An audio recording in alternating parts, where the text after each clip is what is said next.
भारतीय संविधान दिनाच्या निमित्ताने भारतरत्न डॉक्टर बाबासाहेब आंबेडकर यांना अभिवादन। भाजपा जिल्हा अनुसूचित मोर्चा शहर जिल्हा यांच्या वतीने मिरजेत आज भारतीय जनता पार्टीच्या वतीने भारतीय संविधान दिनानिमित्त भारतरत्न डॉक्टर बाबासाहेब आंबेडकर यांच्या पुतळ्यास अभिवादन करून संविधानाची प्रत वाटण्यात आली। मान्यवरांच्या हस्ते पुष्पहार अर्पण करून कार्यक्रमाची सांगता करण्यात आली।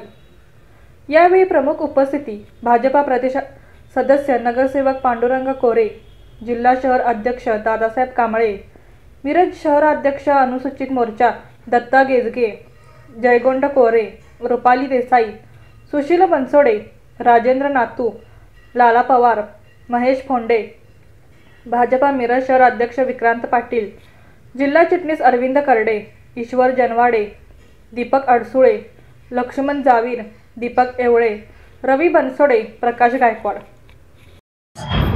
भारतीय राज्यघटनेचे शिल्पकार डॉक्टर बाबासाहेब आंबेडकर यांनी या देशाला एक अमूल्य जो ठेवा दिला, तो ठेवा म्हणजे भारताचं संविधान।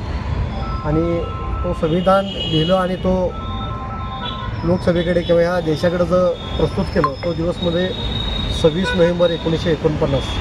आणि आजच्या दिवसाचा औचित्य साधून आज भारतीय जनता पार्टी आणि त्यातले जे घटक मोर्चे आहेत, अनुसूचित जाती मोर्चा, ओबीसी मोर्चा, विविध सामाजिक कार्यकर्ते आणि भाजपातले सर्व सदस्य यांनी मिळून आज 26 नोव्हेंबर रोजी संविधान दिन आज आपण मोठ्या उत्साहात साजरा करतो आहे। गेल्या 2-3 महिन्यापूर्वी, 4 महिन्यापूर्वी, 6 महिन्यापूर्वी भारतामध्ये एक संविधान बदलाचं वारं आणि त्याच्याबद्दलचा नरेटिव्ह पसरवून काँग्रेस आणि त्याची पिलावळं ही संविधान बदलाबाबतचा चुकीचा अर्थ लावून तेव्हा लोकांच्या समोर जाऊन वेगवेगळ्या पद्धतीचे जे काही घटनादुरुस्ती संदर्भातल्या बातम्या प्रसिद्ध करत होत्या, तर ते आत्ताच्या ह्या विधानसभेच्या निकालावरनं सगळं स्पष्ट झालं की तो जो नेरेटिव्ह होता हा फेक नेरेटिव्ह होता। आणि लोकांना कळून चुकलं की बाबा संविधानामध्ये जे बदल आहेत ते जिथं आवश्यक होते तिथं केले गेले आणि ते आवश्यक होते। फॉर एक्झाम्पल 370 हा जो कलम आहे तो रद्द झाल्यामुळं जम्मू काश्मीरमध्ये 9 मागासवर्गीय सदस्य तिथं आज आमदार म्हणून निवडून आले।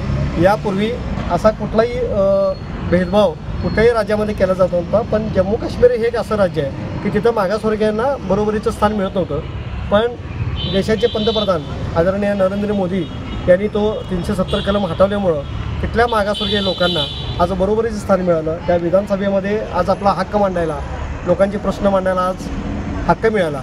आणि मग ती जर दुरुस्ती योग्य असेल तर घटना दुरुस्ती झाली ती योग्य आहे याचा आम्ही पाठपुरावा आणि पाठिंबा व्यक्त करतो। आज समस्त ह्या भारतीय जनतेला भारतीय जनता पार्टी, मी अनुसूचित जाती मोर्चाचा जिल्हाध्यक्ष दादासाहेब कांबळे, रुपाली देसाई, विक्रमजी पाटील, जयगोंड कोरे आणि आमचे सर्व सहकारी यांच्या वतीनं संविधान दिनाच्या निमित्त आम्ही समस्त जनतेला या शुभेच्छा व्यक्त करतो।